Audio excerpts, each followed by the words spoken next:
Hello बच्चों, कैसे हो आप लोग। आशा करता हूँ कि बहुत अच्छे होंगे और जो वीडियो आप तक पहुँचे हैं उनका स्टडी आप लोग कर रहे होंगे।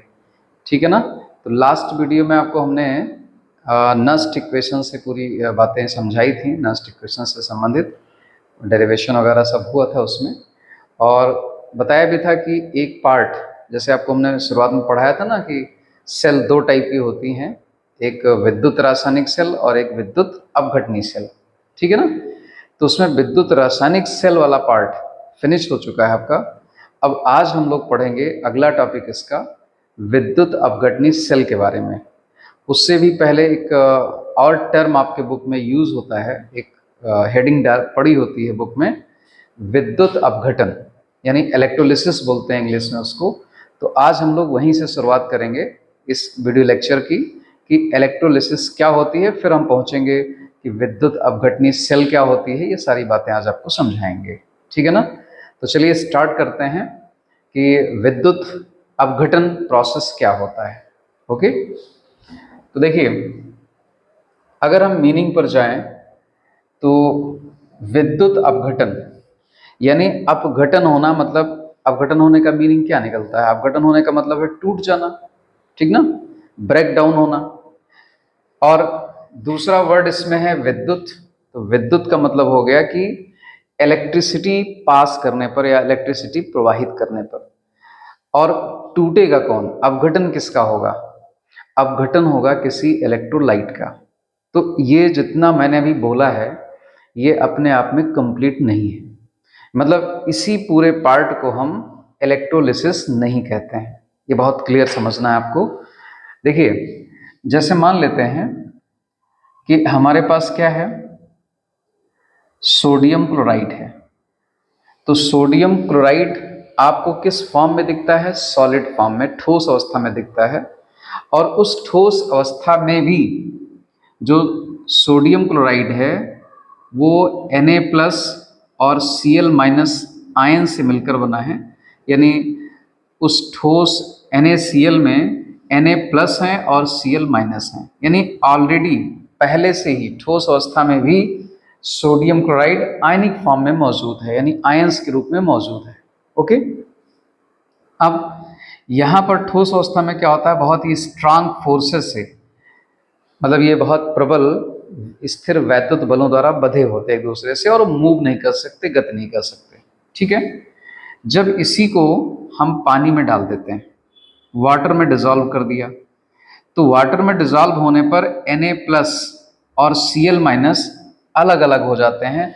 आप कह सकते हैं कि वाटर में डालने पर इनका क्या हो गया, आयोनाइजेशन हो गया, मतलब अलग अलग हो गए, अपघटित हो गए। अगर सिंपल सा सेंस निकालें तो ये भी प्रोसेस लग रहा है कि अपघटन ही है, लेकिन यहाँ जो अपघटन का मीनिंग है वो थोड़ा सा अलग है। तो यही मुझको क्लियर करना है।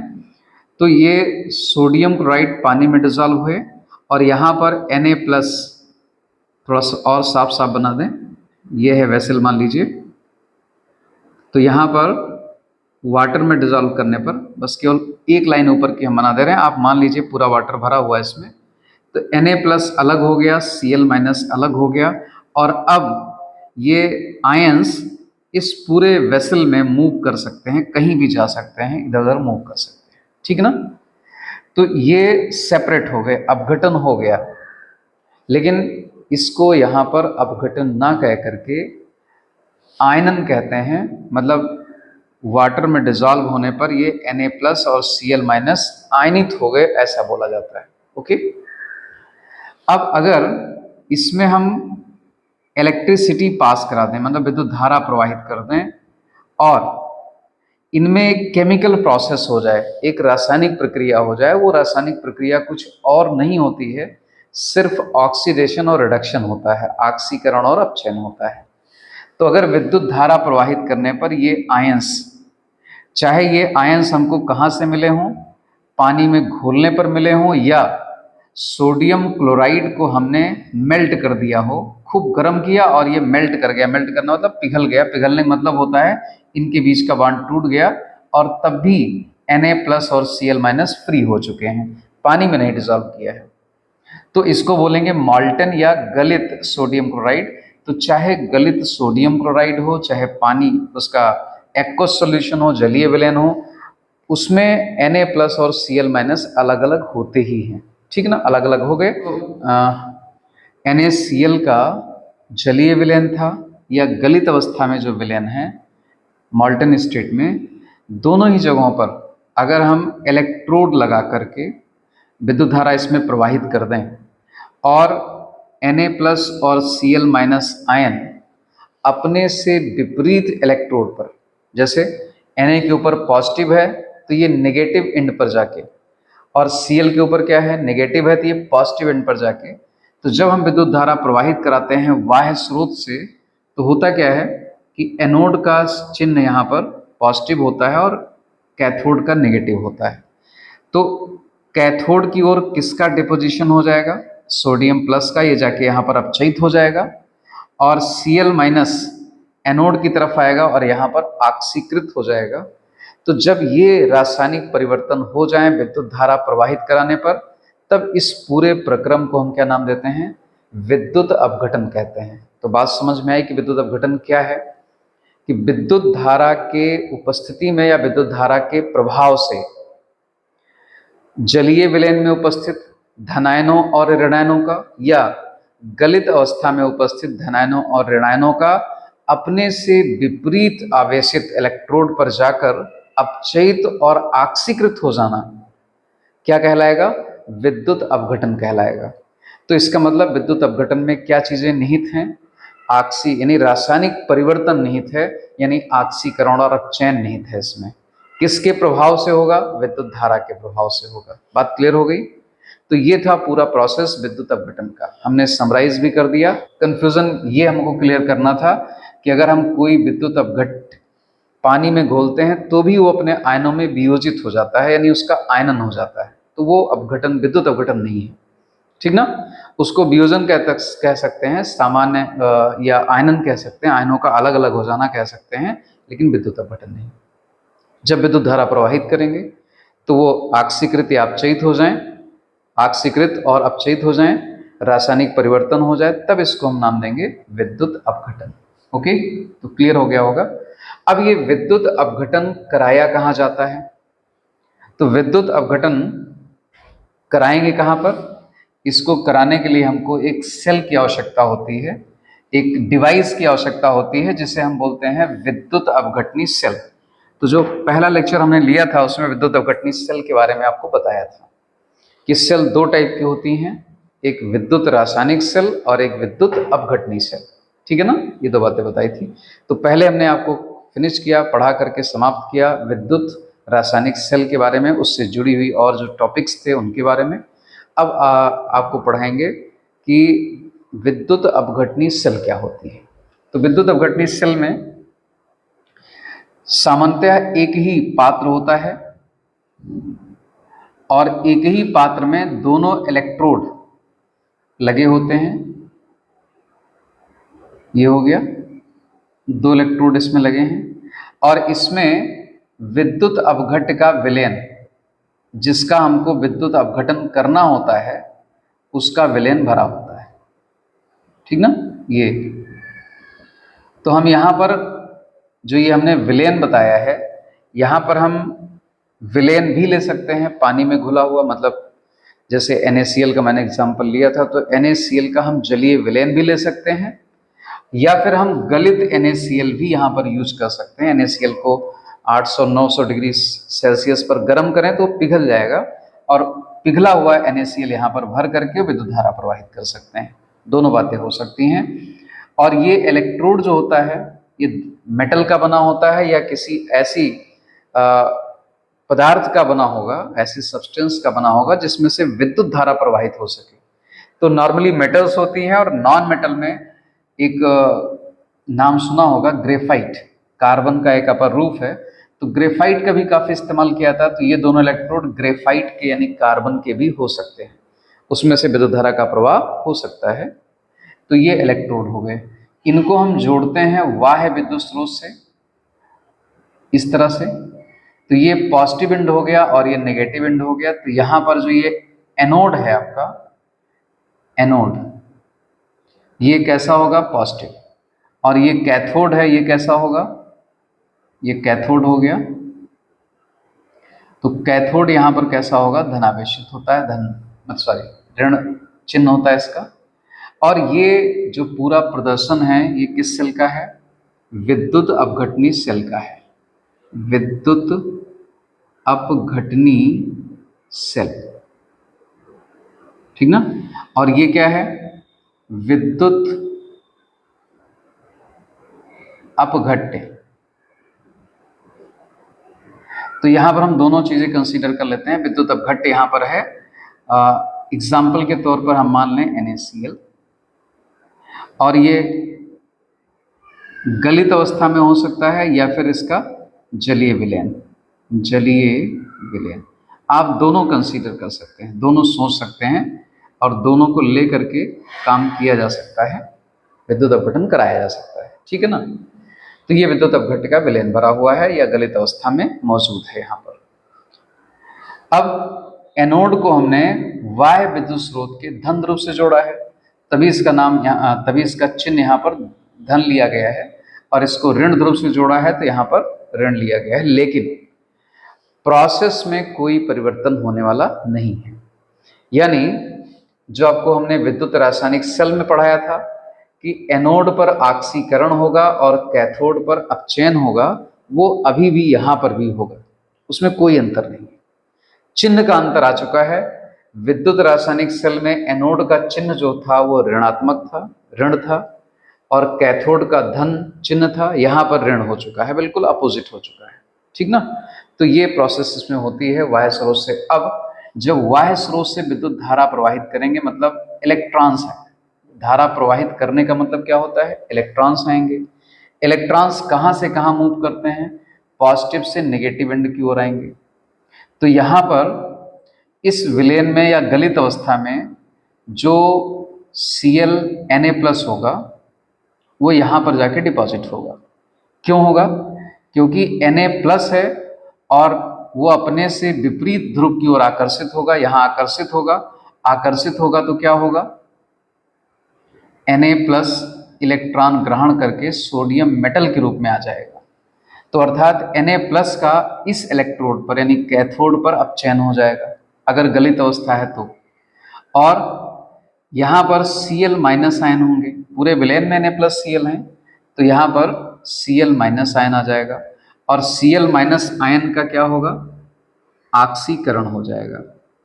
तो ये Cl2 गैस में बदल जाएगा, प्लस 2 इलेक्ट्रॉन मुक्त होंगे। तो ये हमने गलित अवस्था का एग्जाम्पल लेके आपको बताया कि ये घटनाएं होंगी। और अगर इसका जलीय विलयन लेते हैं तो कुछ और प्रोसेस होते हैं, वो हम एक हेडिंग है इसमें इलेक्ट्रोलिसिस के उत्पाद, उसमें पढ़ेंगे कि कब कैसे क्या होगा। अभी हमको प्रोसेस समझना है इलेक्ट्रोलिसिस का, तो वो आपको बता दिया। और ये हम पढ़ रहे हैं, हम लोग समझ रहे हैं विद्युत अपघटनी सेल के बारे में। तो विद्युत अपघटनी सेल एक ऐसी युक्ति है जिसमें एक ही पात्र में दोनों इलेक्ट्रोड मौजूद होते हैं, और उस पात्र में विद्युत अपघट्य गलित अवस्था में होता है या जलीय विलयन उसका भरा हुआ होता है, और उसमें दोनों इलेक्ट्रोडों के मध्य बाह्य स्रोत से विद्युत धारा प्रवाहित कराई जाती है।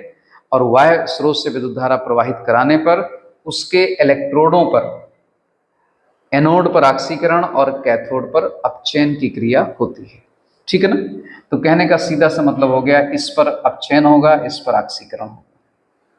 ये है पूरा विद्युत अपघटनी सेल का फंक्शनिंग, और उसका चित्र क्या अंतर है विद्युत रासायनिक सेल से वो आपको क्लियर हो रहा होगा। यहाँ पर आप खुद से प्रयास करें इसके अंतर को लिखने का भी, ठीक है ना, कि एक टेबल बना लें क्या क्या अंतर है, आप खुद से देख करके और पता लगाएं इसमें। तो पहला अंतर आपको यही लग जाएगा कि इसमें दोनों इलेक्ट्रोड एक ही सॉल्यूशन में डिप किए गए हैं, डुबाए गए हैं, जबकि विद्युत रासायनिक सेल में दो अलग अलग पात्र में थे। विद्युत रासायनिक सेल में एक लवण सेतु का इस्तेमाल किया गया था, यहाँ नहीं किया गया है। विद्युत रासायनिक सेल में एनोड का चिन्ह ऋण था, कैथोड का धन था, यहाँ उसके विपरीत है। तो ये अंतर है दोनों में। वहां पर स्वतः ऑक्सीकरण अपचयन क्रिया होती थी और विद्युत धारा हम लोग उत्पन्न करते थे। यहाँ पर क्या हो रहा है? विद्युत धारा प्रवाहित करने के पश्चात हम इलेक्ट्रॉनों पर ऑक्सीकरण और अपचयन की क्रिया करा पा रहे हैं। तो ये सब बेसिक डिफरेंसेस हैं दोनों की टाइप की सेल में। अब बच्चों बहुत ही इंपॉर्टेंट चीज़ है, जो ये हमने विद्युत अपघटन का प्रोसेस आपको समझाया, इसको लेकर के जैसे यहाँ पर अपचयन हो रहा है, यहाँ पर ऑक्सीकरण हो रहा है एनोड पर, तो ऑक्सीकरण और अपचयन होने को हम एक नाम देते हैं, आपके बुक में लिखा मिलता भी है कि रासायनिक अभिक्रिया की मात्रा, अमाउंट ऑफ केमिकल रिएक्शन। तो इससे भी कंफ्यूजन होता है। तो ये आप ऐसे सोच लो, अमाउंट ऑफ केमिकल रिएक्शन का मतलब क्या होता है? उसका मतलब होता है, यानी यहां पर हम लिख दे रहे हैं रासायनिक अभिक्रिया की मात्रा। इसका मतलब क्या है रासायनिक अभिक्रिया की मात्रा का?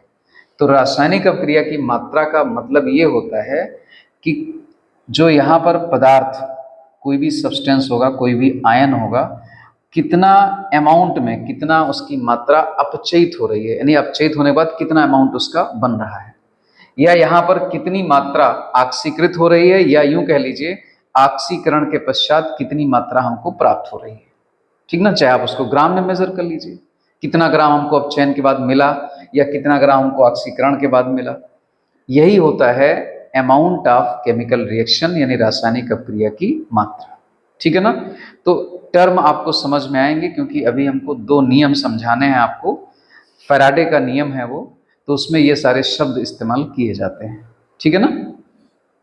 तो चलिए हम लोग अब पढ़ते हैं फैराडे का विद्युत अपघटन का नियम। तो वो इसी से संबंधित है, तो इसलिए हमको वो नियम पढ़ने हैं, बहुत महत्वपूर्ण है। उन पर सवाल भी पूछे जाते हैं आपसे, न्यूमेरिकल क्वेश्चंस भी आते हैं। तो वो सारी बातें आज हम लोग समझेंगे। ठीक है ना? तो नेक्स्ट टॉपिक आपका हो गया विद्युत अपघटनी सेल के बाद फैराडे का विद्युत अपघटन का नियम। ठीक है ना? चलिए बच्चों, ये अब हम पढ़ेंगे फैराडे का विद्युत अपघटन का प्रथम नियम। दो नियम हैं इसके, फर्स्ट लॉ और सेकंड लॉ। तो पहले प्रथम नियम पढ़ते हैं। तो इन्होंने क्या ऑब्जर्व किया? इनका जो उद्देश्य था कि हम विद्युत धारा कितनी प्रवाहित करें, तो यहाँ पर कितना अमाउंट डिपॉजिट होगा, इनके बीच एक रिलेशन डेवलप करना चाह रहे थे, और उसी से संबंधित ये नियम भी है फैराडे का। ठीक है ना? कि सेल में, विद्युत अपघटनी सेल में इलेक्ट्रोडों के बीच कितना अमाउंट, यानी कितनी विद्युत धारा हम प्रवाहित करें, तो उस इलेक्ट्रोड पर कितना पदार्थ अपचयित या ऑक्सीकृत हो जाएगा, यही पता लगाना था इनका। तो ये आपको एक समझिए कि फैराडे के प्रथम नियम से आपको क्या पता चलेगा? एक क्वांटिटेटिव रिलेशन, एक मात्रात्मक संबंध का पता चलेगा कि आखिर हम कितनी विद्युत धारा प्रवाहित करेंगे तो कितना पदार्थ अपचयित या ऑक्सीकृत हो जाएगा, अर्थात अमाउंट ऑफ केमिकल रिएक्शन कितना होगा, यानी रासायनिक अभिक्रिया की कितनी मात्रा संभावित होगी उस पर। ठीक ना? तो ये इनका प्रथम नियम है। अगर इस प्रथम नियम को हम डिफाइन करें तो अब काफ़ी कुछ अभी आपको हमने समझाते समय ही बता दिया था, तो वही इसका डेफिनेशन बन जाएगा। अगर उसको हम पहले फार्मूले के फॉर्म में ले लेते हैं, तो W is directly proportional to Q। चाहे आप स्मॉल कैपिटल Q लिखें, चाहे स्मॉल q भी लिख सकते हैं, और इसका मतलब होता है आवेश। ये Q हो गया। ठीक ना? दो सिंबल हम यूज कर सकते हैं, तो चाहे कैपिटल लिख दीजिएगा, चाहे स्मॉल q लिखिए। यही है आपका फैराडे का प्रथम नियम। ठीक है ना? चलो इसको डिफाइन कर देते हैं, सेंटेंस में बोलते हैं। तो इस नियम के अनुसार इन्होंने क्या बताया, मतलब अपने प्रथम नियम में इन्होंने क्या बताया कि इलेक्ट्रोडों पर रासायनिक अभिक्रिया की मात्रा, सुनते जाइएगा ध्यान से, कि इलेक्ट्रोडों पर रासायनिक अभिक्रिया की मात्रा, अर्थात कैथोड या एनोड पर अपचयित या ऑक्सीकृत हुए पदार्थ की मात्रा उस इलेक्ट्रोड पर प्रवाहित कुल विद्युत धारा की मात्रा, अर्थात कुल आवेश की मात्रा के समानुपाती होती है। तो ये हो गया आपका सेंटेंस के फॉर्म में ये फैराडे का विद्युत अपघटन का प्रथम नियम। बात क्लियर हुई होगी। यहाँ पर हमने जो W लिया है, W का मतलब क्या है, इसको आप कई नाम दे सकते हैं, 3 नाम दे सकते हैं। मान लीजिए आप इस इलेक्ट्रोड के सापेक्ष बात करना चाह रहे हैं तो इस पर क्या होता है, अपचयन होता है। तो आप कह सकते हैं कि कैथोड पर अपचयित हुए पदार्थ की मात्रा वो समानुपाती होगी किसके, इस कैथोड पर कितना आवेश प्रवाहित हुआ। इसी तरह से यहां पर आ जाइए, एनोड पर ऑक्सीकृत हुए पदार्थ की मात्रा वो समानुपाती होगी किसके, आवेश की मात्रा के, इस एनोड पर कितना आवेश प्रवाहित हुआ। और चाहो तो आप इसी को तीसरा नाम भी दे सकते हो कि इलेक्ट्रोडों पर रासायनिक अभिक्रिया की मात्रा। तो इलेक्ट्रोडों पर रासायनिक अभिक्रिया की मात्रा यही सिंबल ही होगा, वो भी समानुपाती होगी इलेक्ट्रोडों पर प्रवाहित आवेश के। तो मेरे ख्याल से समझ में आ गया होगा परिभाषा, आप लिख लीजिएगा बढ़िया से, पॉज करिए, बढ़िया सीक्वेंस में नोट्स अपने बताते चलिए, हर वीडियो में आपको हम बताते चलते हैं, ठीक ना, कि आप पढ़िए तो पूरा मन से, ये नहीं कि बस आप ऐसे ही बिना किसी उद्देश्य के तहत आप वीडियो खोल लिए देख रहे हो बस। तो देखने से नहीं, एक्टिव इन्वॉल्वमेंट चाहिए आपका, यानी आप सक्रिय रूप से उसमें प्रतिभाग करें पढ़ने के लिए। और ना मन करे तो मत पढ़िए, लेकिन जब मन करे तो आप अच्छे से पढ़िए, कि बढ़िया सा पेन कॉपी सब निकाल लीजिए, टॉपिक्स नोट करिए कौन कौन सा मुझको पढ़ना है, क्या समझना है। बुक भी खोल सकते हैं आराम से, या बाद में उसकी स्टडी कर सकते हैं। तो आप सक्रिय रूप से उसमें पार्टिसिपेट करिए, तभी इस वीडियो का आपको फायदा मिल पाएगा, ठीक ना। क्योंकि चीज़ों को व्यवस्थित करना बहुत ज़रूरी है, पहले आप समझें फिर अपने अकॉर्डिंग उसको व्यवस्थित भी कर लें लिख करके, ठीक ना। क्योंकि हमको यहाँ परिभाषा की भी ज़रूरत पड़ेगी। ऐसा तो नहीं कि सारे के सारे MCQs ही होंगे, बस कैलकुलेट किया, टिक किया, लगाया, सोचा, लिखना भी पड़ता है। तो आप अच्छे से रिप्रेजेंट भी कर पाएँ अपने मैटर को, जो आपने पढ़ा लिखा है उसको व्यक्त कर पाएँ कॉपी में, उसके लिए ज़रूरी होता है कि आप सिस्टमेटिक ढंग से उसको लिखते रहें, लिखने का अभ्यास करते रहें, पढ़ते रहें, ठीक है ना। तो चलिए कंटिन्यू करते हैं। तो ये आपका हो गया फैराडे का विद्युत अपघटन का नियम, फार्मूला भी हमने लिख दिया है। अब इसमें हम समानुपात का चिन्ह अगर हटाएं, तो आप पहले से भी जानते होंगे, इसको हटाएंगे तो यहाँ पर एक कांस्टेंट आ जाएगा। इस कांस्टेंट को हम जेड से दिखाते हैं, तो जेड इंटू क्यू हो गया, ठीक ना। अभी हम जेड की बात करेंगे, जेड क्या है। फिलहाल इस फार्मूले को हम और कैसे लिख सकते हैं, W इक्वल टू क्या हो जाएगा, Z into I T. I T कहाँ से आ गया, एक फार्मूला शायद पढ़ा हो आपने, जानते हो, नहीं जानते हो तो आज जान लीजिए। Q इक्वल टू होता है आई टी, ये फार्मूला होता है। और एक फार्मूला और होता है Q equal to n e, e for ये चार्ज, इलेक्ट्रॉन पर एक चार्ज है, और इलेक्ट्रॉन पर जितना भी चार्ज है उसको हम मानते हैं 1 यूनिट चार्ज, और n से मल्टीप्लाई कर देंगे तो पता चल जाएगा कुल कितना चार्ज उस पर वहां पर प्रवाहित हुआ है, उस इलेक्ट्रोड पर गया है, ठीक ना। तो Q equal to n e भी होता है, इसको हम हटा देते हैं क्योंकि यहाँ सिंबल है एन ई, और Q equal to i t. Okay, आप यहाँ दोनों वैल्यू पुटअप कर सकते हैं, हम दोनों का इस्तेमाल करेंगे। तो हमारे पास ये फार्मूला बन जाएगा W equal to z i t, या W इक्वल टू जेड और इंटू एन ई भी बन सकता है, फार्मूला एन ई भी बन सकता है। ओके, तो ये फार्मूले हैं, इसमें जेड क्या है, इस वाले फार्मूले को भी हटा देते हैं, इस पर हम थोड़ा फोकस करते हैं, जेड आई टी वाले पर। तो जेड क्या है इसमें, इस जेड को बोलते हैं विद्युत रासायनिक तुल्यांक, विद्युत रासायनिक तुल्यांक, तुल्यांक बोलते हैं। और इसकी वैल्यू कितना होती है जेड की, ये वैल्यू आपको याद रखनी पड़ेगी। जेड की वैल्यू होती है E अपॉन 96500 अप्रॉक्सीमेट में।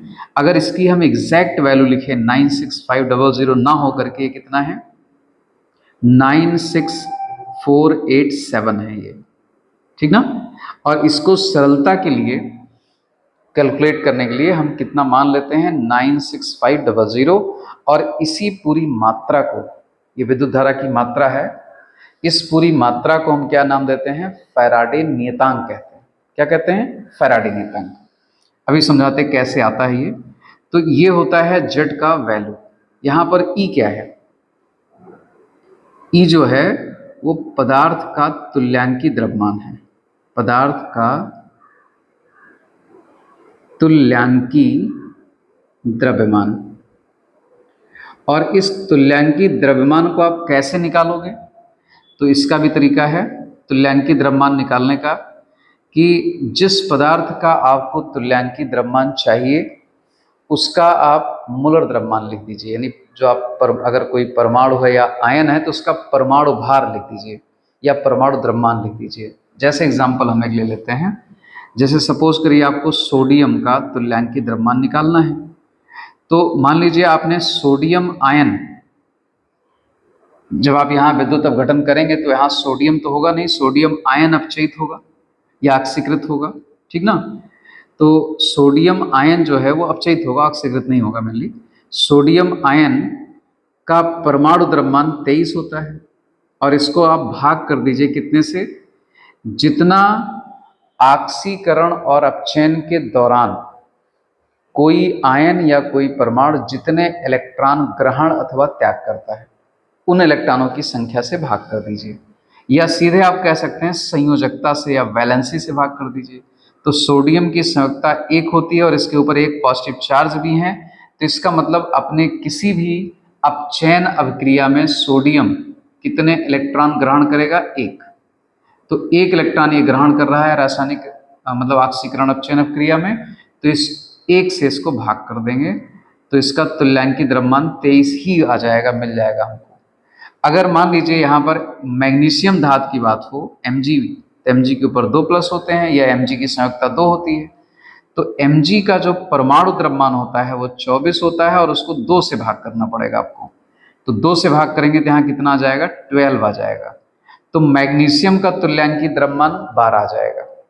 तो एक बात यहाँ क्लियर हो रही है कि जिस पदार्थ की संयोजकता 1 होती है, या यूं कह लीजिए कि वो ऑक्सीकरण और अपचयन अभिक्रिया के दौरान केवल 1 इलेक्ट्रॉन त्याग करता है अथवा ग्रहण करता है, तो समझ जाइए उस पदार्थ का तुल्यांकी द्रव्यमान उसके परमाणु द्रव्यमान के बराबर होगा, अर्थात उसके परमाणु भार के बराबर होगा। जैसे सोडियम के केस में देखा आपने कि 23 उसका परमाणु द्रव्यमान है और वो अभिक्रिया में 1 इलेक्ट्रॉन केवल ग्रहण करता है अपचयन होने के लिए, इसलिए उसको 1 से भाग करेंगे तो 1 से भाग करने से कोई अंतर नहीं आता है, तो इसीलिए उसका वही रह जाता है तुल्यांकी द्रव्यमान। लेकिन मैग्नीशियम में 2 से भाग करना है तो ये 12 आ जाएगा। तो इस तरह से आप तुल्यांकी द्रव्यमान निकाल सकते हैं। तो बात क्लियर हो गई इतनी, ठीक है ना। तो ये हो गया आपका पूरा फार्मूला, जिस फार्मूले का इस्तेमाल करके आप इससे संबंधित विद्युत अपघटन से संबंधित आंकिक प्रश्नों को आप सॉल्व कर सकते हैं, ठीक है ना। चलिए एक बात, अब ये वैल्यू आती कहाँ से है? 96487, वो दिखाते हैं आपको। तो देखिए ये वास्तव में कुछ नहीं है, 1 मोल इलेक्ट्रॉन पर उपस्थित आवेश की कुल मात्रा है और कुछ नहीं। तो हमको पता है कि इलेक्ट्रॉन पर 1 इलेक्ट्रॉन पर 1.602, या हम इसको 6 ही ले सकते हैं, 6 × 10⁻19 कूलाम, 19 कूलाम का आवेश होता है। तो 1 मोल अगर हमारे पास इलेक्ट्रॉन हो तो कुल आवेश की मात्रा कितनी हो जाएगी? तो इसको 1 मोल यानी आवागाद्रो संख्या यानी 6.022 × 10⁻23 से मल्टीप्लाई कर दीजिए ये, तो ये वैल्यू निकल के आ जाएगी कितना? 16 × 2 = 32, 32 और 3 35, पूरा लिख दिया जाएगा, 35 हो गया, और 16 6 × 96, ये आ गया। तो यहाँ पर जो 352 आ रहा है वो एक्चुअली में कितना आना चाहिए? 487। तो उसके लिए ज़रूरी है कि इसके जो आगे 3 डिजिट हैं उनको भी हम मल्टीप्लाई करें।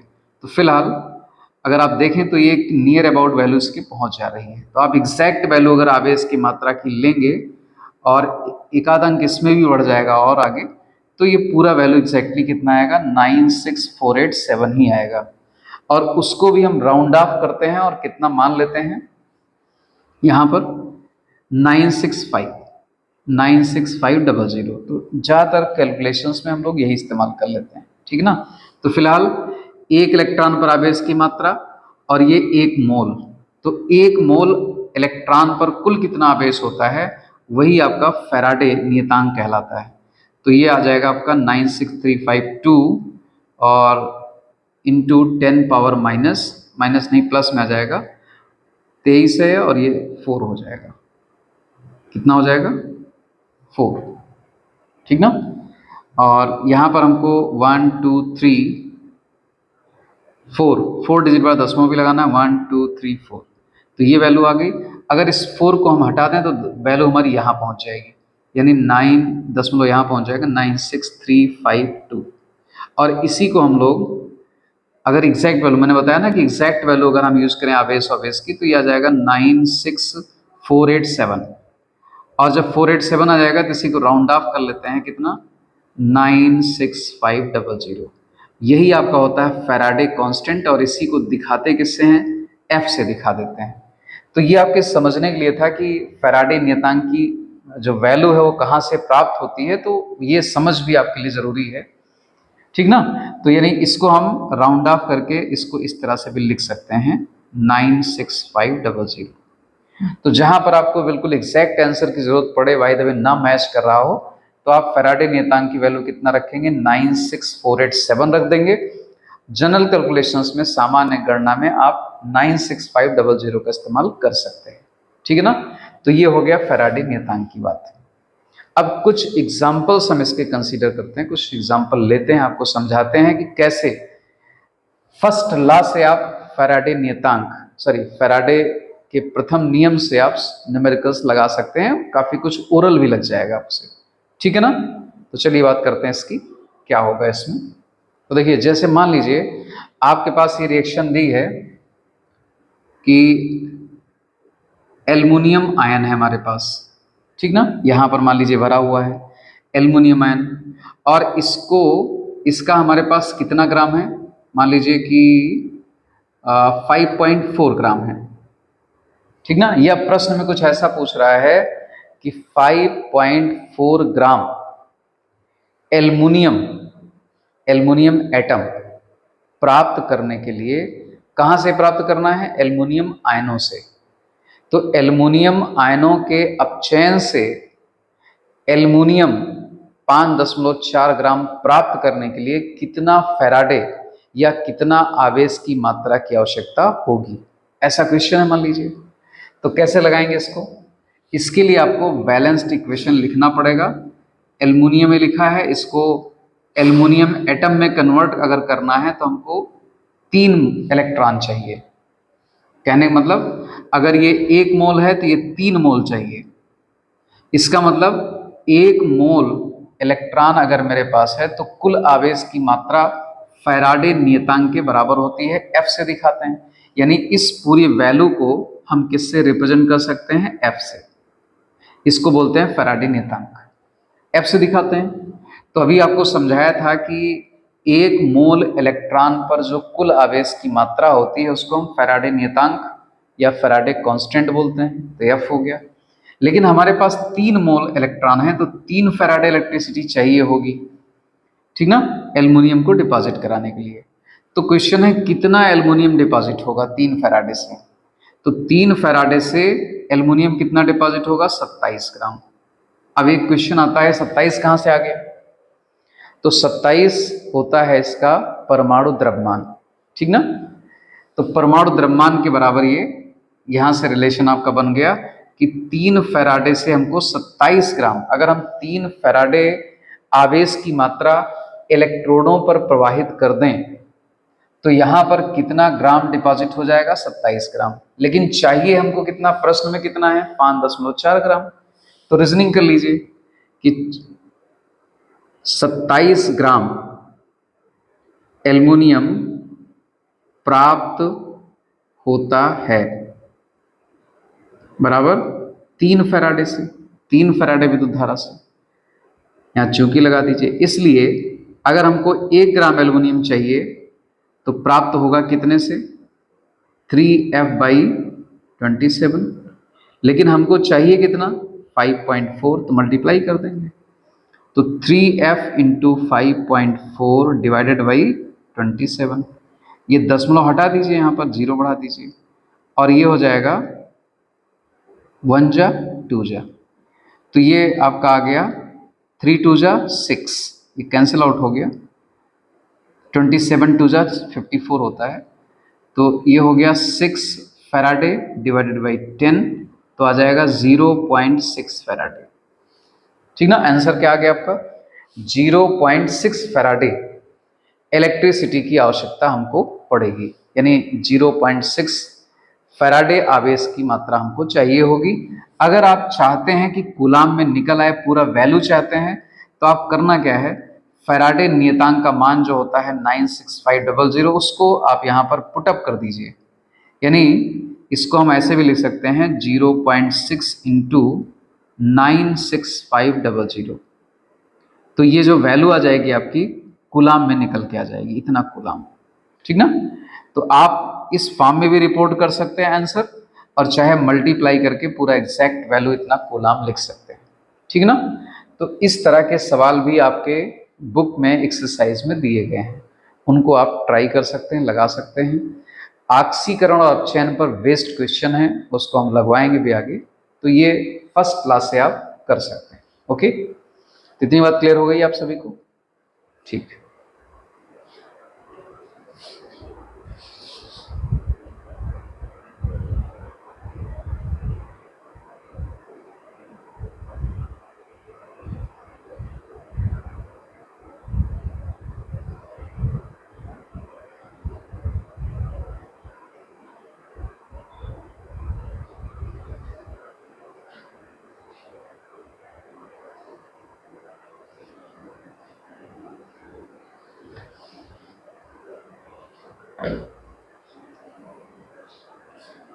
तो ये डिवाइड किया बच्चों, तो इधर देखिए आपका कितना रहा है, ये 27 2 जा ये 54 हो जाएगा, यहाँ 10 बचा, और इसको पूरा मल्टीप्लाई कर लीजिए, तो यहाँ पर हम इसको मिटा देते हैं, यहाँ लिख देते हैं।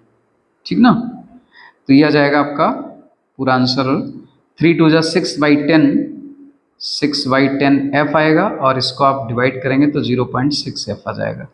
तो ये आपका आ गया आंसर इसका, कि अगर हमको 5.4 ग्राम एल्युमिनियम आयन से डिपॉजिट करवाना है, एल्युमिनियम आयन सॉल्यूशन में है, घुला हुआ है, और हम चाहते हैं कैथोड पर 5.4 उसमें से डिपॉजिट हो जाए, तो हमको 0.6 फैराडे इलेक्ट्रिसिटी उसमें पास करानी पड़ेगी, कैथोड पर यहाँ पर प्रवाहित कराना पड़ेगा। कहने का मतलब 0.6 फैराडे आवेश की मात्रा यहाँ पर लानी पड़ेगी, तब एल्युमिनियम का 5.4 ग्राम इस पर डिपॉजिट हो जाएगा। अगर आप इसमें चेंज करना चाहते हैं वैल्यू में, तो यहाँ पर आपको कुछ नहीं करना है, फैराडे का मान रख दीजिए, फैराडे कांस्टेंट का मान रख दीजिए, यानी 0.6 मल्टीप्लाइड बाई 96500 कर दीजिए। इसको मल्टीप्लाई कर देंगे, गुणा कर देंगे, तो जो वैल्यू आएगी वो आपकी कूलाम में आ जाएगी, उसमें एफ नहीं रहेगा अब। ठीक ना, तो दोनों फॉर्म में आप रिपोर्ट कर सकते हैं, अपने आंसर को लिख सकते हैं। तो इस तरह से ये न्यूमेरिकल आपका हो गया। ऐसे बहुत सारे क्वेश्चन आपके एक्सरसाइज में गिवन हैं, तो वहां से आप और ट्राई करिए, लगाइए, और जो न सवाल आए उसको मुझसे पूछिए। ठीक ना, अभी और इस पे एग्जाम्पल हम करवाएंगे। ओके,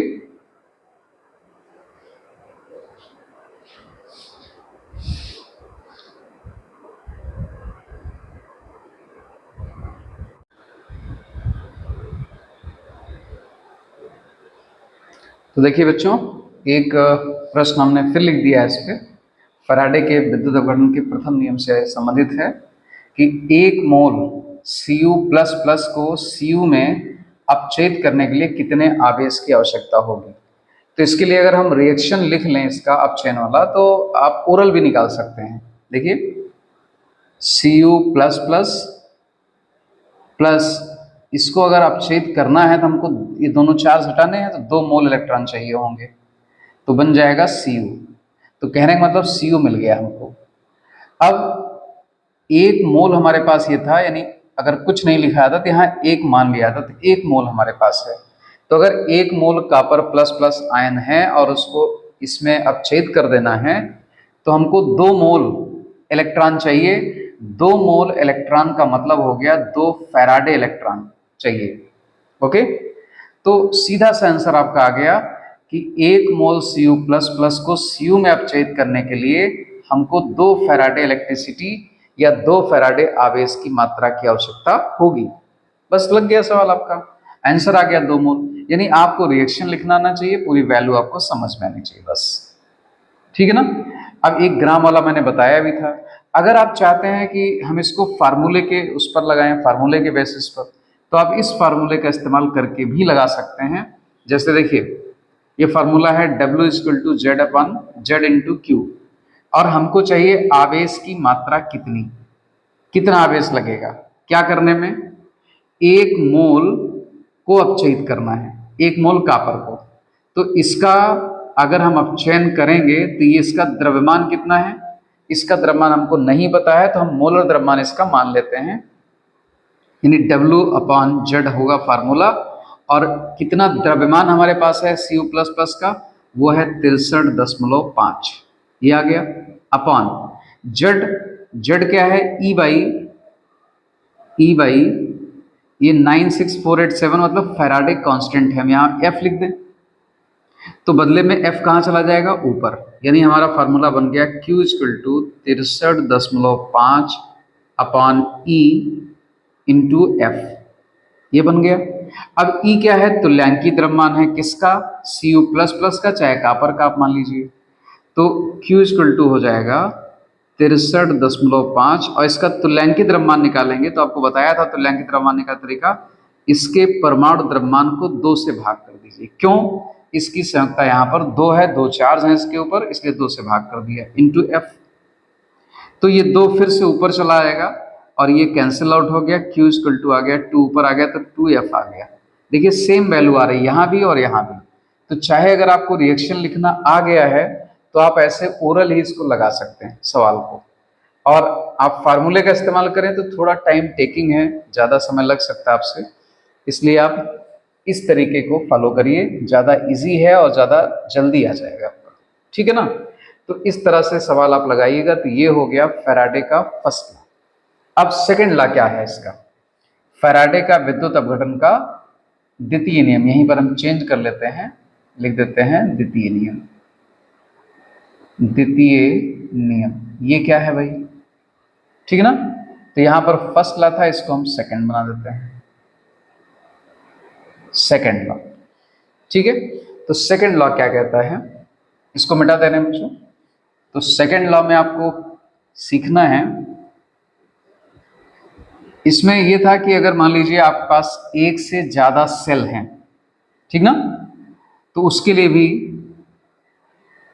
फैराडे ने एक लॉ प्रपोज किया है, एक नियम बनाया है सेकंड लॉ के लिए, मतलब सेकंड लॉ जिसे हम बोलते हैं।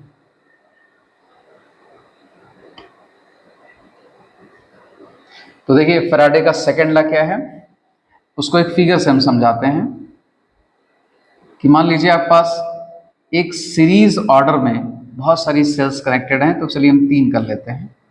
ये इलेक्ट्रोड्स है, ये इलेक्ट्रोड हो गए, ये इनको आपस में कनेक्ट कर दिया गया, तो इसको हम बोलते हैं सीरीज ऑर्डर में ये सेल कनेक्ट है, श्रेणी क्रम में। ये इलेक्ट्रोड बड़ा हो गया इस तरह से, और यहाँ पर विद्युत अपघट्ट का विलयन भरा हुआ है इस वाले में। इसमें मान लीजिए ए कोई पदार्थ है, ए उसका विद्युत अपघट्ट का विलयन है, बी का है और सी का है। 3 सेल हैं इसमें पदार्थ ए अपचयित होगा या ऑक्सीकृत होगा, यहाँ बी होगा, यहाँ सी होगा, ठीक ना, ये सेल है।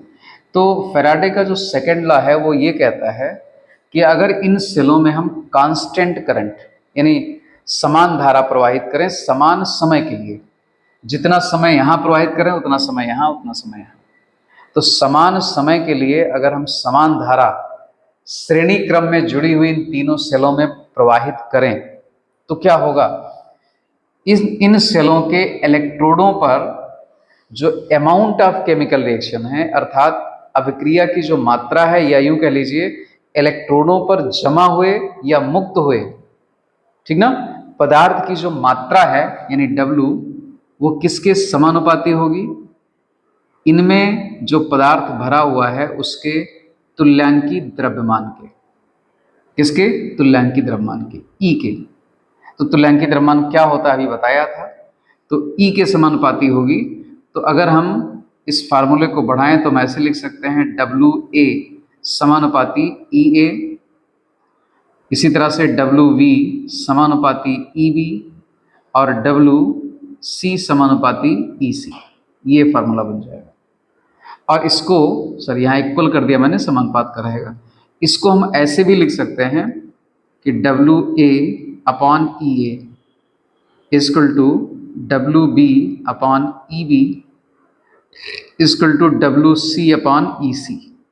ये फार्मूला भी बन सकता है, ठीक ना।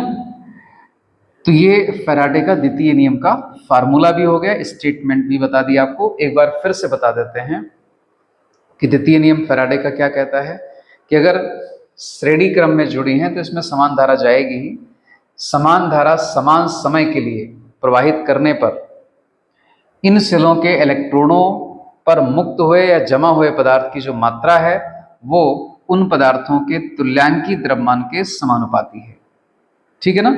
तो मान लीजिए यहाँ पर Ag भरा हुआ है तो Ag का कितना यहाँ पर डिपॉजिट होगा, वो मात्रा Ag के तुल्यांकी द्रव्यमान पर डिपेंड करेगी, ठीक ना। अब यहाँ मान लीजिए कापर है तो कापर यहाँ पर ये भरा हुआ है और इस इलेक्ट्रोड पर कापर कितना डिपॉजिट होगा जो हमको पता लगाना है, तो वो समानुपाती होगा कापर के तुल्यांकी द्रव्यमान पर, ECU। कापर का तुल्यांकी द्रव्यमान कितना है, तो आप इस फार्मूले का इस्तेमाल करके आप इसको लगा सकते हैं। इससे संबंधित आपका क्वेश्चन न्यूमेरिकल पीछे एक्सरसाइज में भी है जो सीधे सूत्र पर आधारित है। तो आप अपना डेफिनेशन लिखिए, पूरी बात समझिए, सूत्र याद करिए और फिर न्यूमेरिकल आप लगा लीजिएगा, ठीक है ना। तो ये बातें क्लियर हो गई इतनी। तो बच्चों अब अगला टॉपिक आपका है विद्युत अपघटन के उत्पाद। यानी आपको हमने क्या पढ़ा दिया था अभी तक कि इलेक्ट्रोलिसिस यानी विद्युत अपघटन क्या है, विद्युत अपघटन के नियम क्या हैं, फैराडे के 2 नियम आपको बताए थे, और साथ साथ ये बताया था कि विद्युत अपघटनी सेल क्या है जहाँ पर विद्युत अपघटन की क्रिया कराई जाती है, ठीक ना। तो वही विद्युत अपघटनी सेल होती है। सारी टॉपिक डिस्कस हो चुके हैं। अब जब हम विद्युत अपघटन कराएंगे तो उसके उत्पाद क्या होंगे। उत्पाद का मतलब है कि कैथोड और एनोड पर जो हमको प्राप्त होता है, यानी जब हम विद्युत अपघटनी सेल में विद्युत अपघटन कराएंगे तो कैथोड और एनोड पर जो कुछ भी हमको मिलेगा उसी को क्या कहा जाता है, विद्युत अपघटन के उत्पाद। तो मान लीजिए हमने NaCl सॉल्यूशन का क्या कराया, NaCl सॉल्यूशन का हमने विद्युत अपघटन कराया एक्वस सॉल्यूशन का। तो हमको क्या मिल रहा है, हमको कैथोड पर मान लीजिए Na सोडियम मेटल मिली और एनोड पर Cl2 गैस मिली। तो यही दोनों क्या कहलाएंगे कि विद्युत अपघटन के ये 2 उत्पाद हैं, एक Na और दूसरा Cl2 गैस। तो बच्चों एक बात बहुत ध्यान रखना है आपको कि हर बार आपको एक जैसा उत्पाद प्राप्त नहीं होगा। अगर NaCl है, इसी NaCl को हम गलित अवस्था में विद्युत अपघटन कराएं तो उत्पाद कुछ और होगा, लेकिन अगर इसी NaCl का हम जलीय विलयन ले लें तब उत्पाद कुछ और होगा, ठीक ना। इसी तरह से जो धातुएं हैं, अगर हम धातु इलेक्ट्रोड हमारे 2 तरह के होते हैं, एक निष्क्रिय और एक सक्रिय। तो मान लीजिए हम प्लेटिनम और ग्रेफाइट लेते हैं तो ये निष्क्रिय इलेक्ट्रोड हैं, ये कुछ नहीं करेंगे, कोई रिएक्शन का नहीं होता है। लेकिन सिल्वर और कॉपर इलेक्ट्रोड अगर हम लेकर करते हैं तो भी उत्पाद में परिवर्तन हो सकता है। बात समझ गए। उस जहां पर हम विद्युत अपघटन कराते हैं सेल में, विद्युत अपघटनी सेल में, उसमें कौन सा विद्युत अपघट्य भर रखा है इस पर भी डिपेंड करेगा कि विद्युत अपघटन के उत्पाद क्या है। तो चलिए हम लोग इनकी थ्योरी समझते हैं, इनका कॉन्सेप्ट समझते हैं कि आखिर कैसे ये विद्युत अपघटन के उत्पाद हमको प्राप्त होते हैं और क्या हो सकता है। यानी हम भी बता सकते हैं हाँ अगर आप ये लेंगे तो ये उत्पाद प्राप्त होगा। ये चीज बेटा सब सीखना है सभी को, ठीक ना। उसका लॉजिक सीखना है, उसका कॉन्सेप्ट सीखना है। चलिए स्टार्ट करते हैं, देखते हैं कैसे क्या होगा। तो चलिए हम एक सेल बनाते हैं, यहाँ पर विद्युत अपघटनी सेल का एक डायग्राम आपके बगल में यहाँ पर बना रहने देते हैं, ठीक है ना। इसमें आपको बताया था कि दोनों इलेक्ट्रोड एक ही विलेन में या एक ही विद्युत अपघट्ट के विलेन में डूबे रहते हैं और इनको जोड़ दिया गया है धन ध्रुव से और इसको जोड़ा गया है ऋण ध्रुव से। ये कैथोड हो गया और ये हो गया आपका एनोड।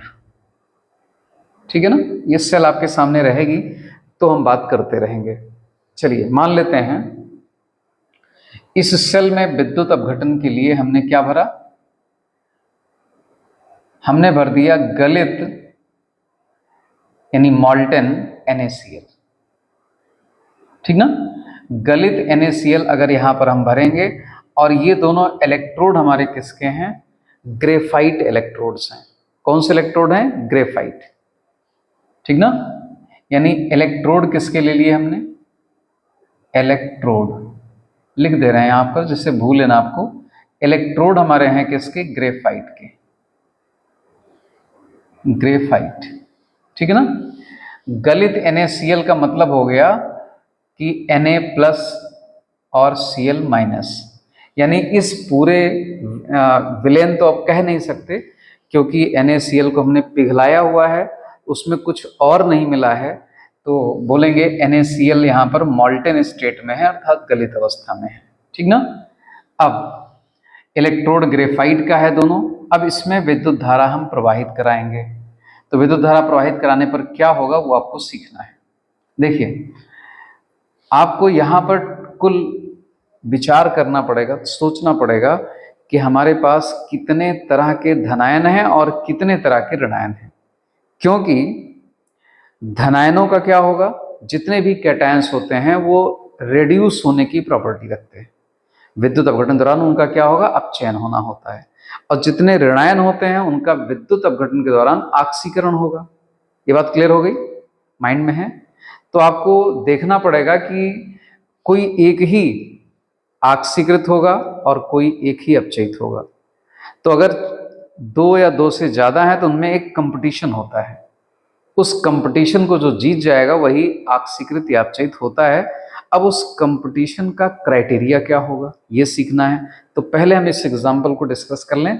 देखिए जब हमारे पास गलित NaCl होगा तो इसका मतलब हमारे पास जो कैटायन होंगे यानी धनायन होगा वो सिर्फ एक टाइप का होगा। धनायन कौन सा होगा, Na+, और ऋणायन कौन सा होगा, ऋणायन यानी एनायन कौन सा होगा, Cl-। यानी यहाँ पर एक ही टाइप का धनायन है और एक ही टाइप का ऋणायन है, तो कोई कंपटीशन नहीं है। हम बिल्कुल क्लियर कह सकते हैं कि सोडियम का अपचयन हो जाएगा और इसका ऑक्सीकरण हो जाएगा। अगर इसका अपचयन होगा तो कैसे होगा, देखिए Na+ plus electron gives out Na, तो ये सोडियम धातु हमको मिल जाएगी और ये क्रिया कहाँ पर होगी, कैथोड पर होगी। कहाँ पर होगी, ये कैथोड पर होगा। समझ बात आई, यानी धनायन है तो उसका कैथोड पर क्या हो जाएगा, अपचयन हो जाएगा और सोडियम मेटल हमको प्राप्त होगी, तो ये हमको कैथोड पर मिलेगी। क्वेश्चन हो सकता है कि भाई अगर हम गलित सोडियम का ग्रेफाइट इलेक्ट्रोड लेकर के विद्युत अपघटन कराएं तो हमको कैथोड पर क्या प्राप्त होगा। तो आपको पता है कैथोड पर अपचयन होता है। अपचयन किसका होगा, इसका तो होगा नहीं, इसमें तो इलेक्ट्रॉन मौजूद हैं, ये इलेक्ट्रॉन और आए ऐसा पॉसिबल नहीं है, तो ये इलेक्ट्रॉन ग्रहण कर सकता है क्योंकि इसके ऊपर पॉजिटिव चार्ज है, इसका अपचयन होगा। तो आप ध्यान रखिएगा हमेशा धनायन का ही अपचयन होगा। अपचयन हो गया इसका, और अपचयन में होता है इलेक्ट्रॉन ग्रहण करना, तो ये ग्रहण कर रहा है और सोडियम मेटल आपको प्राप्त हो जाएगी, इसमें कोई समस्या नहीं। और यहाँ पर ऋणायन का ऑक्सीकरण होना होता है। ऑक्सीकरण कहाँ होता है, एनोड पर होता है। तो ऑक्सीकरण में देखिए क्या होगा, हम 2 Cl- ले लेते हैं और ये दोनों क्या करेंगे, अपना दोनों इलेक्ट्रॉन त्याग कर देंगे, यानी 2 इलेक्ट्रॉन मुक्त हो जाएगा। यहाँ पर ये क्रिया कहाँ पर होगी, एनोड पर। तो गलित सोडियम क्लोराइड के विलेन में कह दिया, गलित सोडियम में ग्रेफाइट इलेक्ट्रोड के द्वारा आपने विद्युत धारा प्रवाहित कराई अर्थात विद्युत अपघटन की क्रिया संपन्न कराई, तो उसमें ये घटनाएं हुई। कैथोड पर सोडियम आयन का अपचयन हो गया, क्लोराइड का ऑक्सीकरण हो गया एनोड पर और क्लोरीन गैस मुक्त हुई। तो यही दोनों क्या है हमारे, यानी Na और Cl2, इन्हीं को हम कहेंगे विद्युत अपघटन के उत्पाद। इस केस में, किस केस में? जब हम गलित सोडियम क्लोराइड का विद्युत अपघटन कराएंगे। समझ बात आ गई पूरी? क्लियर? ओके। अब चलिए मान लेते हैं, अगला केस हम लेते हैं NaCl का जलीय विलयन। NaCl का जलीय विलयन। अब की बार हमने क्या ले लिया? NaCl का जलीय विलयन ले लिया। ओके, ठीक है। देखिए ध्यान से, यहां पर क्या होगा? Na+ होगा। जब जल में घोलेंगे तो Na+ आएगा और Cl- होगा, ठीक है ना। और जो वाटर मॉलिक्यूल है ये, इसके अपघटन से भी हमको H+ मिल सकता है और OH- मिल सकता है। ये दो आयन और जनरेट हो सकते हैं जलीय विलयन में। तो कुल मिला के जलीय विलयन में 4 तरह के आयन मौजूद हो गए। कितने तरह के? 4। 2 धनायन हैं और 2 ऋणायन हैं, ठीक है। अब यहां पर कॉन्सेप्ट की बात होगी। चलिए हम पहले इसको धनायन को लेते हैं। तो आपको पता है कि जो धनायन है उनका क्या होना है? अपचयन होना है। कोई दिक्कत नहीं, अपचयन होना है। कहां होगा? कैथोड पर होगा। तो इन दोनों में अब कंपटीशन की बात आ गई कि इन दोनों में अब कंपटीशन होगा, क्योंकि 2 तरह के हमारे पास धनायन हैं। तो इस कंपटीशन में जीतेगा कौन, अर्थात किसका अपचयन हो जाएगा? ये किस बात पर डिपेंड करेगा? तो ये डिपेंड करेगा अपचयन विभव पर, या यूं कह लीजिए इलेक्ट्रोड विभव पर। ये विद्युत रासायनिक श्रेणी में आपको पढ़ाया था हमने, इलेक्ट्रोड विभव, इस पर डिपेंड करेगा, ठीक ना। जैसे मान लीजिए Na+ electron gives out Na। ये सोडियम का अपचयन हो रहा है, और आपको बताया था कि इलेक्ट्रोड विभव जो विद्युत रासायनिक श्रेणी में लिखे गए हैं वो वास्तव में मानक अपचयन विभव ही है। तो हम सीधे वो फिर से रिएक्शन ना लिख करके सीधे आपको कॉन्सेप्ट बताते हैं कि इसका कॉन्सेप्ट है क्या। तो ध्यान रखिए बच्चों, बहुत ध्यान से सुनिएगा, इसको नोट डाउन कर लीजिएगा अपनी कॉपी में कि धनायनों में उस धनायन का अपचयन होगा जिसके रेडॉक्स युग्म का इलेक्ट्रोड विभव सबसे ज्यादा होगा, ठीक है ना। क्लियर हो गया? रेडॉक्स युग्म का आपको मतलब समझा रखा है मैंने, फिर भी एक बार दिखा देते हैं। रेडॉक्स युग्म को हम ऐसे दिखाते हैं, E0 Na+/Na, ये चीज। तो कहने का मतलब जो आप विद्युत रासायनिक श्रेणी याद किए हो उसमें भी आप आइडिया लगा सकते हैं। अगर उसमें आइडिया मतलब देखेंगे आप जो पढ़ाया हमने, तो आप पाएंगे सोडियम ऊपर है और हाइड्रोजन नीचे है। और वैसे भी हाइड्रोजन का इसका मानक अपचयन विभव या मानक इलेक्ट्रोड विभव क्या है? इसका हमने क्या मान रखा है? 0 मान रखा है स्वेच्छा से। तो सोडियम धातु है, इसका नेगेटिव में है, और हाइड्रोजन का 0 है। तो किसका मानक अपचयन विभव ज्यादा है? हाइड्रोजन का ज्यादा है, माइनस वाला कम होता है। तो इसका मतलब ये हुआ कि इन दोनों में इसका मानक अपचयन विभव, या यूं कह लीजिए इसके रेडॉक्स युग्म का इलेक्ट्रोड विभव ज्यादा है, ठीक ना। यानी हम इसको ऐसे लिख सकते हैं, E0 H+/H2 is greater than E0 Na+/Na। तो सोडियम के रेडॉक्स युग्म का मान कम है और इसके हाइड्रोजन के रेडॉक्स युग्म का मान ज्यादा है। इसलिए आपको पता चल गया होगा कि अपचयन किसका होगा। अगर हम जलीय विलयन का विद्युत अपघटन कराएं यही ग्रेफाइट इलेक्ट्रोड लेकर के, तो कैथोड पर हाइड्रोजन यानी H+ आयनों का अपचयन हो जाएगा, और जब H+ आयन का अपचयन होगा तो क्या मुक्त होगी? हाइड्रोजन गैस मुक्त होगी। क्लियर हो गया? यानी एक उत्पाद क्लियर हो गया आपका कि अपचयन उसका होगा जिसका अपचयन विभव का मान ज्यादा होगा, सीधा सा रीजन। तो कई तरीके से मैंने बता दिया, जिस भी तरीके से आपको समझ में आ जाए बातें सब एक ही। अब इन दोनों में ऑक्सीकरण किसका होगा? तो वास्तव में ये जल से प्राप्त होता है, और जल का जब विघटन होगा या विद्युत अपघटन के दौरान उसका अपघटन होगा तो ऑक्सीजन गैस मुक्त होती है। कहने के लिए हम कह सकते हैं OH से हमको क्या मिलेगा? ऑक्सीजन गैस प्राप्त होगी, और Cl- से Cl2 गैस मिलती है। तो ये बात बहुत क्लियर इसमें समझनी है।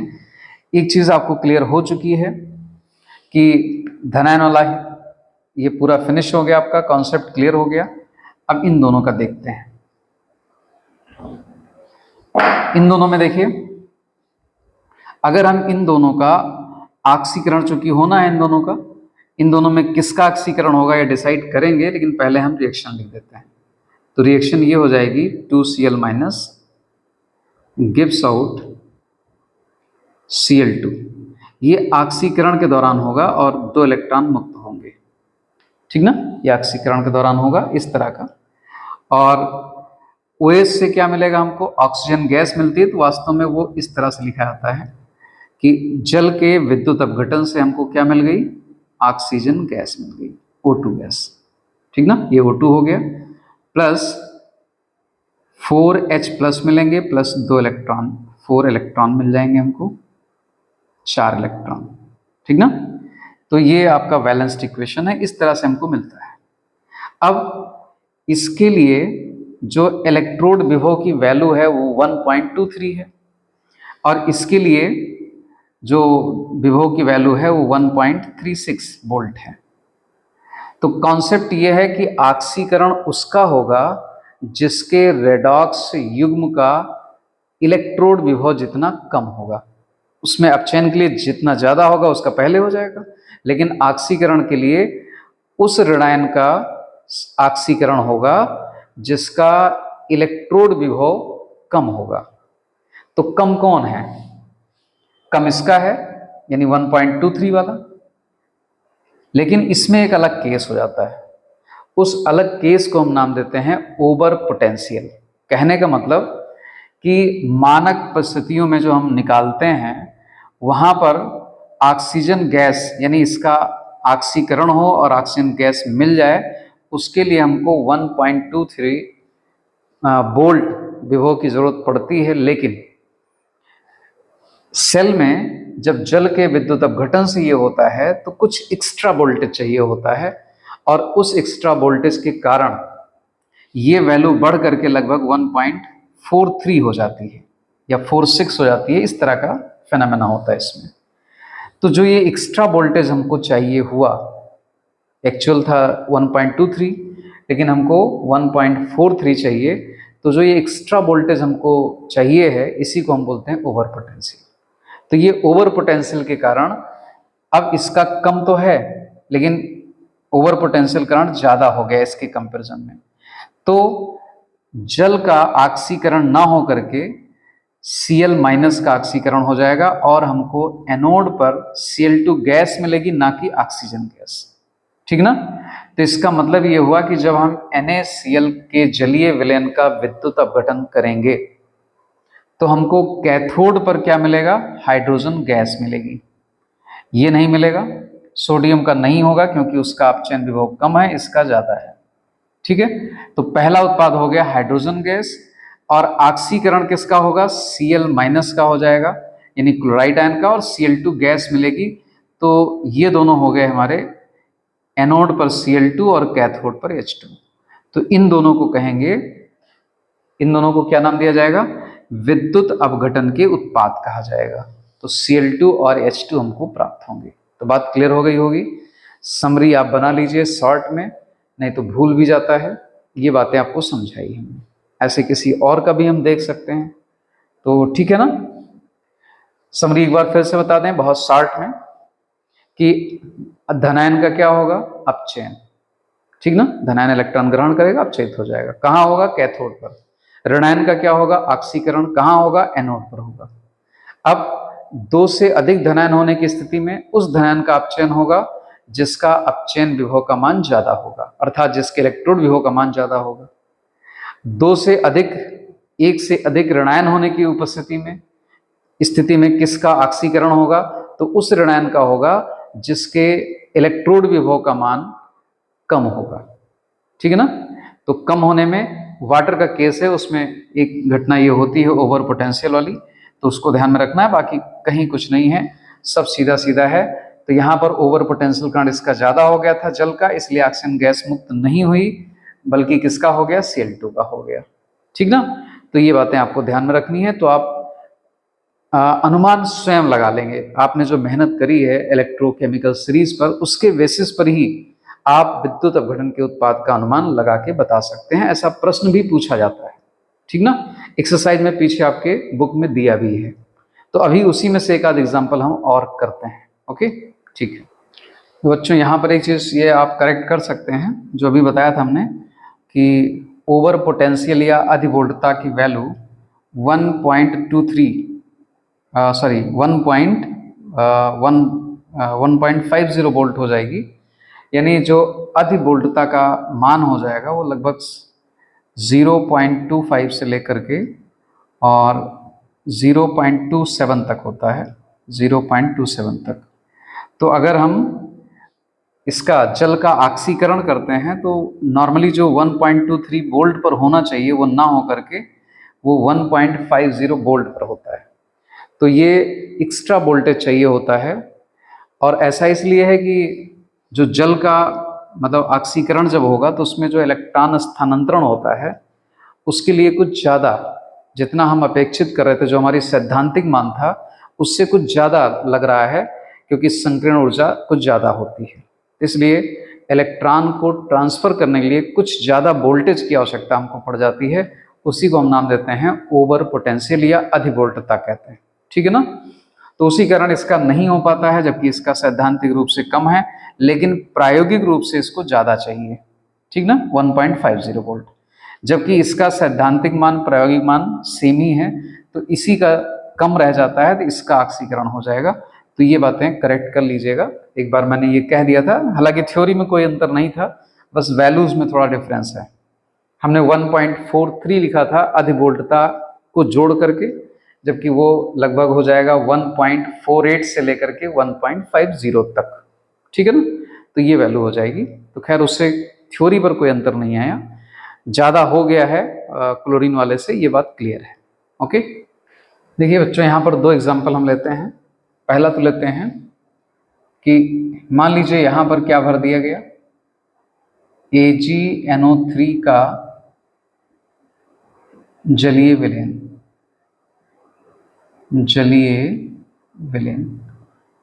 ठीक ना, ये भर दिया आपने।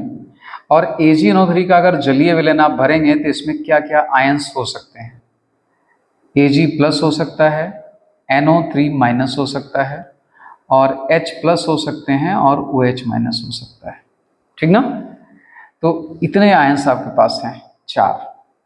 अब इन दोनों में से, और यहाँ पर ये दोनों इलेक्ट्रोड आपको बता दें, ये दोनों किसके इलेक्ट्रोड हैं, प्लेटिनम के। इसका मतलब इलेक्ट्रोड का कोई पार्टिसिपेशन नहीं होगा। इलेक्ट्रोड केवल क्या काम करेगा, वो विद्युत धारा के प्रवाह का काम करेगा विलयन तक लाने के लिए, ठीक ना। तो कुल मिला के अब यहाँ पर हमारे पास 4 तरीके के आयन हैं, और फिर से वही बात जो आपको समझाई थी हमने, यहाँ भी कंपटीशन होगा। Ag+ और इसमें अब चयन के लिए होगा, इन दोनों में ऑक्सीकरण के लिए होगा। तो यहाँ पर बता दें, इसका 0 होता है, लेकिन इसका पॉजिटिव में होता है। चूंकि अपचयन होना है, तो अपचयन के लिए कॉन्सेप्ट है कि उस धनायन का अपचयन होगा जिसके रेडॉक्स पोटेंशियल का मान, यानी रेडॉक्स विभव का मान ज़्यादा होता है। तो ज़्यादा किसका होगा, Ag का होगा। इसका 0 होता है, Ag का पॉजिटिव में होता है 1 पॉइंट समथिंग, ठीक ना, मतलब पॉजिटिव वैल्यू होती है, वैल्यू तो मुझको याद नहीं रहती है इतना। और इलेक्ट्रोकेमिकल सीरीज में सीक्वेंस आपको पता था कि हाइड्रोजन के नीचे जो धातुएं हैं, कॉपर है, Ag है, Hg है, प्लेटिनम है, इन सब के धनात्मक होते हैं। तो इतनी बात क्लियर है, चाहे हमको वैल्यू याद हो या ना याद हो, लेकिन इतना तो क्लियर है कि H+ के कंपेरिजन में इसका ज़्यादा होगा। तो ठीक है, बस इतना हमारे लिए काफ़ी है। तो हम पता लगा लेंगे कि यहाँ पर क्या होगा, अगर हम इसके जलीय विलयन का विद्युत अपघटन करें तो कैथोड पर मेनली ये रिएक्शन होगी, Ag+ electron gives out Ag, यानी हमारा एक प्रोडक्ट पता चल गया कि कैथोड पर सिल्वर जमा होता चला जाएगा, ठीक ना, विद्युत अपघटन के उत्पाद में ये पता चल गया हमको। अब यहां पर आइए, इन दोनों में इसका और इसकी अगर हम बात करें तो इसका मतलब जल का ऑक्सीकरण होना है। तो इसका ऑक्सीकरण होगा और इसका ऑक्सीकरण होगा, इन दोनों में से किसका ऑक्सीकरण होगा? तो उसके लिए आप अगर टेबल देख करके पता लगा लें, नहीं तो आपको हम बता दे रहे हैं कि इसमें जल का ऑक्सीकरण आसानी से होगा, क्योंकि इसके इलेक्ट्रोड विभव का मान कम है और इसका ज्यादा हो जाएगा, ठीक ना। यानी इसके रेडॉक्स पोटेंशियल यानी रेडॉक्स युग्म का जो विभव है वो ज्यादा है, अधिक धनात्मक है, और इसका कम धनात्मक है। अभी लिखा भी था अधिवोल्टता को लेकर के भी 1.48 से लेकर 1.50 तक हो जाएगा। तो इसके कंपैरिजन में इसका कम है, इसलिए एनोड पर जल का ऑक्सीकरण हो जाएगा, और जल के ऑक्सीकरण से आपको बताया हमेशा क्या निकलेगी? Oxygen gas. तो दूसरा प्रोडक्ट हमारा ये हो गया। तो बातें क्लियर हो गई।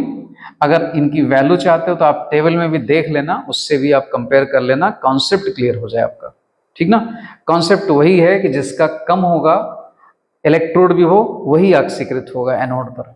तो एनोड पर जल का ऑक्सीकरण हो जाएगा और ऑक्सीजन गैस मुक्त होगी, तो हमको दूसरा प्रोडक्ट भी मिल गया विद्युत अपघटन का।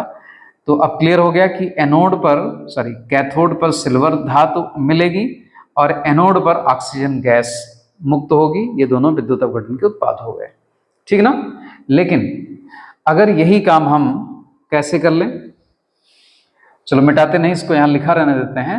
अब हमने मान लीजिए यहां पर कर लिया कि AgNO3 का विलयन था, और जो हमारे दोनों इलेक्ट्रोड हैं वो सिल्वर इलेक्ट्रोड हैं, यानी सिल्वर इलेक्ट्रोड ले करके हमने विद्युत अपघटन कराया है। यानी सिल्वर इलेक्ट्रोड लिया, 2 इलेक्ट्रोड, और उसको कहाँ डाल दिया? सिल्वर नाइट्रेट के जलीय विलयन, ये डाल दिया। तो क्या होगा? तो चलिए यहां पर देखते हैं।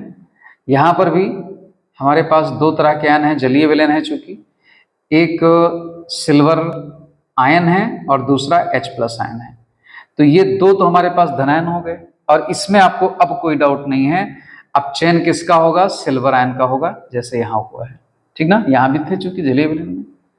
तो सिल्वर इलेक्ट्रोड लेने पर भी अब चयन मेनली किसका हो रहा है? Ag+ आयनों का जो विलयन में है वो जाके इसी पर डिपॉजिट हो जाएंगे, जो सिल्वर इलेक्ट्रोड है उसके ऊपर डिपॉजिट हो जाएंगे।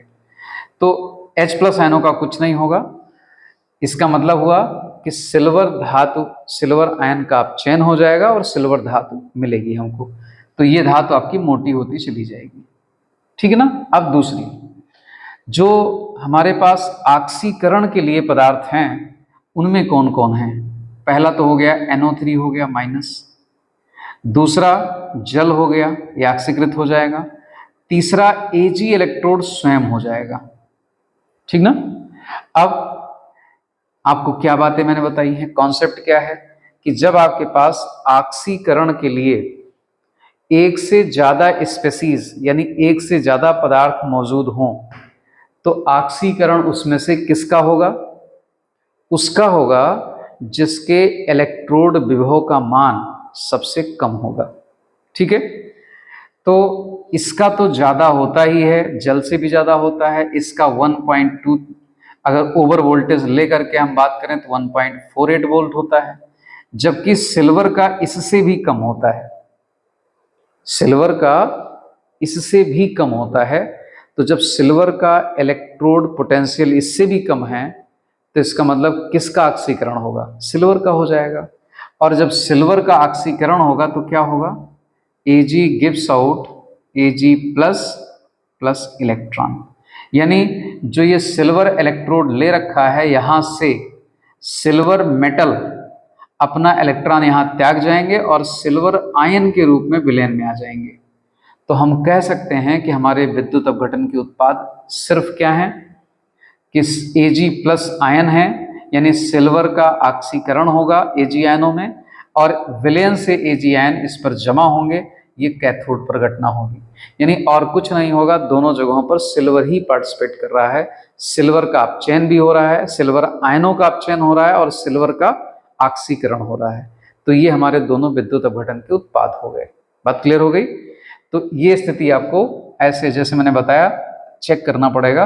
अगर आपको वैल्यू का आइडिया ना हो तो आप एक बार देख लीजिए और क्वेश्चन 2-3 करेंगे तो आपको आइडिया लग जाएगा, ठीक ना।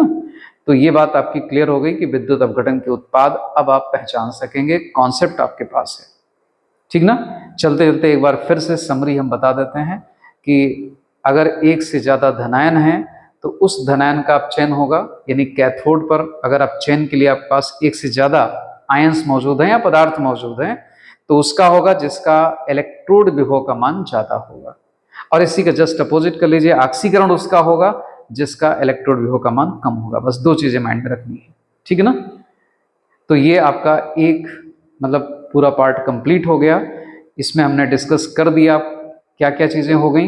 एक तो हो गया विद्युत अपघटन क्या होता है, विद्युत अपघटनी सेल क्या होती है, विद्युत अपघटन के नियम क्या होते हैं, और विद्युत अपघटन के उत्पाद क्या होते हैं, कैसे उनका हम अनुमान लगाएंगे, उसके लिए क्या कॉन्सेप्ट है।